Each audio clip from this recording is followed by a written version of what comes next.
refer to the term diva, I use it as defined by the Urban Dictionary. See, a diva is a woman who exudes great style and personality. With confidence, she knows who she is and she shows it eloquently. Never allowing others to influence the essence of her being, she has been through the test. She is a woman whose queenly character shows and sets her apart from the rest. See, my voice is to women to awaken our beauty, to elevate us, to encourage us that we might brighter shine. See, I want you to come to the realization that you don't have to be all that, to be all of that, because my loves, you've been all of that all of the time. See, that's right, you've been all of that frappuccino, that bucket of Bluebell ice cream, and a chilled glass of wine. See, the Bible even says you are fearfully and wonderfully made, means you were created beautiful and divine. See, in retrospect, we learn that our failures, our mistakes were intentional in every way. See, God is intentional. It is all a part of our journey to help us blossom into the women that we are today. See, you are you. And you cannot measure your beauty, your talents, your stature, your success to anyone in life. I declare you are more than sister, more than daughter, more than mother, more than girlfriend. You are more than wife. See, the true urban diva embraces the role in her home, yet she is an influencer, be it local or on the global stage. She doesn't seek power, she is power, because her girl power is all the rage. This woman called diva is the other half of man that makes all things perfect. She does it in grace and flair. She's intelligent, she's loving, she is everything traditional, yet she is progressive and extraordinaire. See, I write, I teach, I preach, so we might know that we, the women, are worth more than precious rubies, more than flawless diamonds, more than our weight in gold. Phenomenal woman, exceptional woman, magnificent woman, urban diva, you are everyone's sweet Valentine. So understand that you don't have to be all of that, my loves, because you've been all of that all of the time. I'm so glad you returned. Thank you for coming back to For Divas Only. And as you probably have gathered, I do speak to and for women. So in this particular time frame, I want to continue to talk about the divas and divahood. Because women, I never want you to forget that you don't have to be all that to be all of that. Remember, because you've been all that all the time. So in today's talk, for just a moment, I want to talk about the alpha female. And it's just like the word diva. The term alpha female can have negative meaning, but it's not necessarily negative at all. I am an alpha female. Now, I never thought of myself as such until such time the men in my family declared it to be so. And so, see, an alpha female is described in the dictionary as powerful and a successful woman, often in leadership role, and she's sometimes overbearing. I am not that. See, the alpha female that I'm talking about, in reality, she's just one that does it by herself, because sometimes she just has to. It's not because she doesn't want a man in her life. She does. But I'm talking about the women that love men. I'm talking about the one who desires to be in a relationship with one that honors women and the diva that she is. See, alpha females are often described also as women that intimidate men. But in reality, it's not about the intimidation. It's just that the man who appears to be intimidated by you, the simple fact is he just does not want to put in the time. He does not have the ability to step up to you correctly because you demand and command that he does so, and he doesn't want to do it. That's all that is about, my darlings. And every man ain't ready to be correct. So who is this alpha female?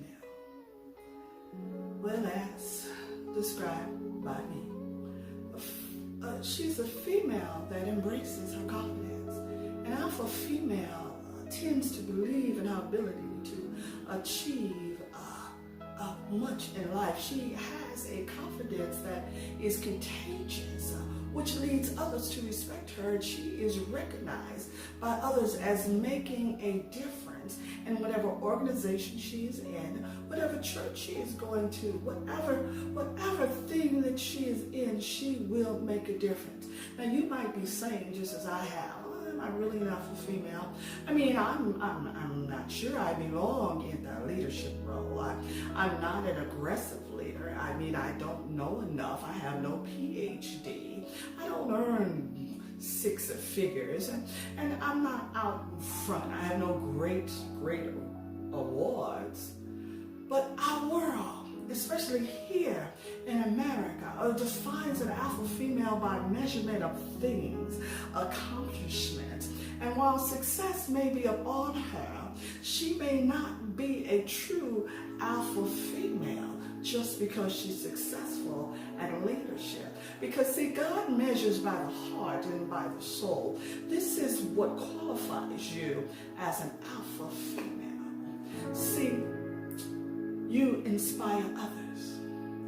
You may not be the leader, but you support and assist leading others in a righteous way. See, if you do lead, you love being a leader, not because you want to be the boss, but because you want things correct. You have the spirit of excellence. You make a difference in this world just by being. You desire purpose, and you move in purpose. Many say that alpha females, they don't like men. They don't have husbands. It's not that they don't like men. I mean, alpha females like Michelle Obama, Serena Williams, Kamala Harris. I'm thinking of my own sister and several of my cousins. See, I'm talking about a different type of alpha female, one that would come up under the umbrella of a woman of God. See, she's everything a woman can be. See, many alpha females may go long periods of time without a man in their life because not just any type of man can roll with a sister like that. See, the type of man required for the alpha female, he's not afraid of a strong woman. He is cooperative, but not compliant. He gives you space, but he protects you at all times. He is accomplished in whatever mode of work he is in, whether it is blue collar, white collar, no collar. He's assertive, but he is never confrontational. He's very confident in himself. Well, he has to be because he's with you. For the man required for such an alpha female is not necessarily rich or famous. He has a relationship with the Most High. He understands who he is, and his desire is to create a space that you can thrive in, and he wants you to thrive because he knows when you thrive, it is your power behind him that continues to make him be the man that you desire and the man that God has created him to be. So who is this man that God has for you? Well, in Genesis 18, it says it's not good for man to be alone. He was talking to man. And so, in an effort that you're not to be alone, we must understand the type of men that God has created for us. And we do that simply by going to the 5th chapter of Ephesians, and we start at the 25th verse. And yes, my loves, I'm going Bible on you, because some of us really need to understand what a real man really is. It says, husbands, and this means all guys, all gentlemen, love your wife, even as Christ also loved the church and gave himself for it. You need a man that's going to give it all for you, my loves. I'm sorry, that's why I'm holding out for a hero. Verse 26 says that if he might sanctify and cleanse it with the washing of water by the word, that he might present it to himself a glorious church, not having spot or wrinkle, and or any such thing, but that it should be holy and without blemish. So ought men to love their wives as their own bodies. For he that loveth his wife loveth himself. So you need a man that loves himself, because if he doesn't love himself, he cannot love you. For no man even yet hated his own flesh, but nourishes and cherishes it. You have to be cherished. We want to be in a relationship where we're cherished, even as the Lord, the church. For we are members of the body, of his flesh, and of his bones. For this cause shall a man leave his father and mother, and shall be joined unto his wife. So you got the mama's boys. You don't want to separate them from their mother, but they must understand that they are men now, and sometimes their mothers don't. So this sometimes has to be an issue that you have to pray over. And if he's too much of a mama's boy, I tell you, just leave him alone. But it says, and the two shall become one flesh. That means you and him. For this is a great mystery, but I speak concerning Christ and the church. Nevertheless, let every one of you in particular so love his wife, even as himself, and the wife see that she reverence her husband. Now, key words: love your wife. Wife, reverence your husband. If you have a man that loves you and cherishes you and adores you like Christ loves the church, you'll have no problem reverencing him. That is the written word. Now, if you don't know what love is, darling, because I'm finding out a lot of our young ladies don't have a clue, because it's all messed up in television presentations, in music, and just life itself. But if you want to know what somebody loves you, you go to 1 Corinthians 13, and the 4th through the 6th chapter. I'm reading from the New Living Translation. Love is patient and kind. Love is not jealous or boastful or proud or rude. It does not demand its own way. It is irritable. It is not irritable, and it keeps no record of being wrong. It does not rejoice about injustice, but rejoices whenever the truth wins out. Key word: love is patient. You know, some of these men, they ain't patience, and they get on your nerves real quick because you got on their nerves, but they don't know how to be kind. They must be a kind heart. Love is not jealous. My ex-husband was jealous of everything that I did. And love is not boastful. It's not rude. He speaks to you lovingly, my children. My beautiful black women, honor yourselves. Let no one in your space that does not honor you. For remember, this is all about being a diva, a woman of God. Well, those two don't go together. Okay, let me say that again. It's all about your divahood and walking in righteousness.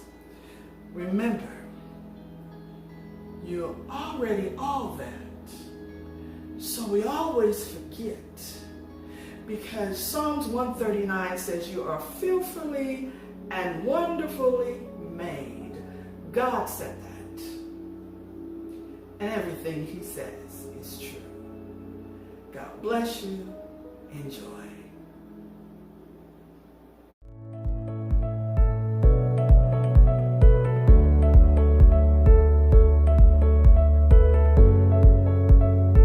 Sometimes you don't need a new outfit. You just need new accessories.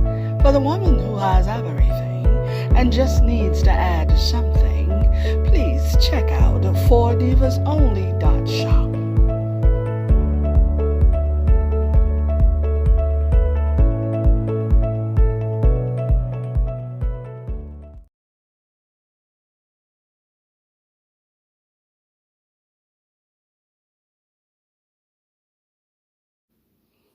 So who is this man that God has for the alpha female, the diva, the woman that is every woman? Well, I wrote this piece called Salute to the Black Man, and I subscribe him to you. And it's subtitled, I Saw Him. There he stood, statuette, all tall, beautiful, golden bronze, chocolate skin. Facial hair manicured, fine lines, fine eyes, such a fine specimen of a man. What makes him so beautiful is not his fine lines or his beautiful smile.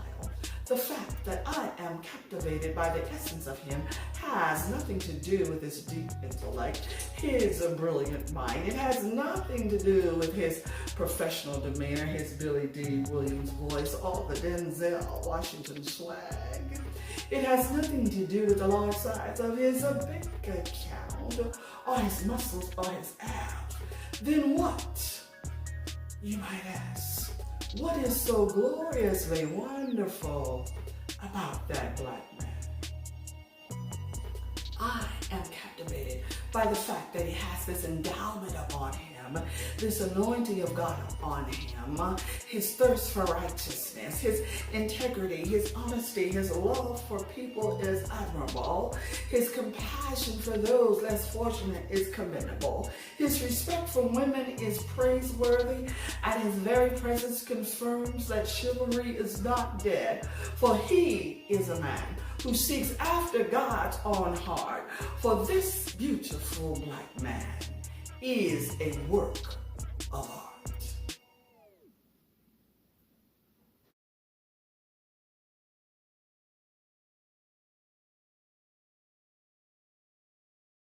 So, my loves,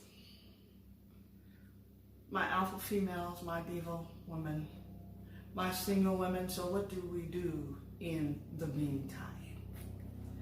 When you look at Jeremiah 29 and 11, it reads, "For I know the thoughts that I think towards you, saith the Lord, thoughts of peace and not of evil, to give you an expected end." An expected end. So here's what's happening. I'm going to talk about in the meantime. God has good thoughts for you. So let us examine just for a second this thing called the meantime. See, by definition, the term refers to a time before something happens or before a specific period ends.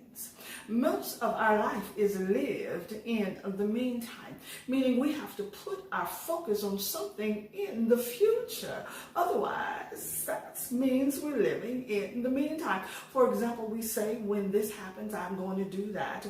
When I get married, then I'm going to travel. When I retire, then I'm going to open up a business. When it gets cooler, then I'm going to start out that exercise routine.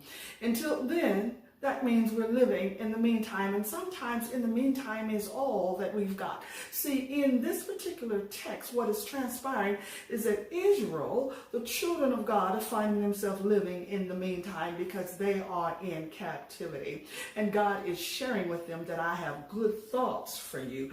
But in the meantime, until we get out of captivity, I want you to remember some things. So The nation of Israel was granted the promised land with the intent of being a light in a pagan world. Yes, Israel succumbed to the practices of the pagan nation. Israel fell, so God allowed them to be placed into captivity. And I'm wondering if some of us are like Israel today. Have we failed God? See, just like Israel, I am living in a moment of captivity. See, I cannot go where I want to go. I can't just jump on an airplane and go where I want to go. There's a quarantine in play in times. If the quarantine is out of play, it's still a dangerous situation out there. My movements are limited, and it looks like all I have is in the meantime. So this is how good God is. God sends the prophet Jeremiah to the children of Israel with a word. And God says, I got plans for you.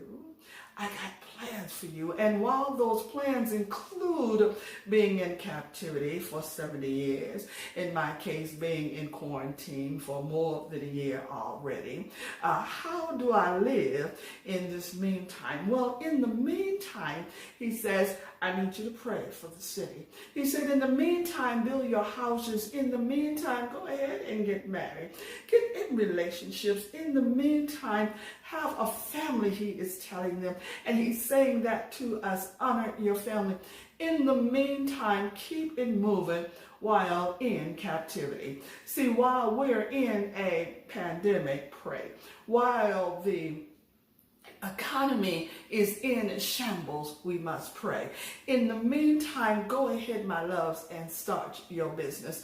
While in a pandemic, be productive, because not only does God have plans for you while you're in this meantime, he's going to be with you while you're in your meantime to see you through this thing called the meantime. So yes, during this time in our life of 2020 now into 2021, we are living in the meantime, and I can't wait to get out of the meantime. We have been in this thing a year now. We know at the end of this time period, something is going to be birthed. We might be looking at a new beginning and a new normal, but in the meantime, I'm packing up my consciousness, my spirituality, and my faith, my hope, and my Bible. And I invite you, my loves, to go ahead and move with me to a new address while we're going through this in the meantime. Come, let us set up residence while we're in the meantime at this address, at a luxury building, my loves. The name on the building, it is written in pure gold. It says Romans 8:28. And that address at 828, inside, it declares that all things are working together for good to them that love God, to them who are called according to his purpose. And this is where we are going to spend our in the meantime, at this address where we are still in quarantine in some places. There is still a pandemic. There is still an economic crisis. We are still dealing with grief. The government still done lost his ever-loving mind, and I still ain't got no job. Yet I know in the meantime is the plan that God has for me. See, at this address at 828 Romans Avenue, I'll find peace, even when perplexed. I will not be in despair. In times of trouble, I won't even be distressed. See, I've been done wrong, cast down, but I'm never destroyed, because God is working all things, the good, the bad, and the ugly, for my good. That's the real plan while living in the meantime. So in the meantime, God's plans for me is to prosper, to give me hope, to give me a future. I beseech you, my brother, my sister, in the meantime, in this uncomfortable moment, if you need a little bit more peace, if you need a little bit more comfort, if you need just a little bit more hope, a little bit more faith, pack up and move with me into the luxury building at our new address at 828 Romans Avenue and surrender it all, knowing all things are working for good for those of us that await expected end while living in the meantime. So my loves, don't give up hope. While we may not be doing what we want to do, there's a new normal that is unfolding. The entire world is shifting. It's a paradigm shift that is transpiring. And in that paradigm shift, things are going to turn out in our favor. I'll continue to pray for those that have lost loved ones, for those who are in financial crisis. But I need to give you hope, a hope for a wonderful and expected end. For the end result will be like nothing that we have ever encountered. For the last shall be first. And my black women, the shift is transpiring, that you are now taking your rightful place in this world. You're first, you're glorious. Just prepare while you're in this thing called the meantime. And that perfect man, he gonna show up for you too. God bless and keep you. It's all about being a diva and about being righteous while you're doing it.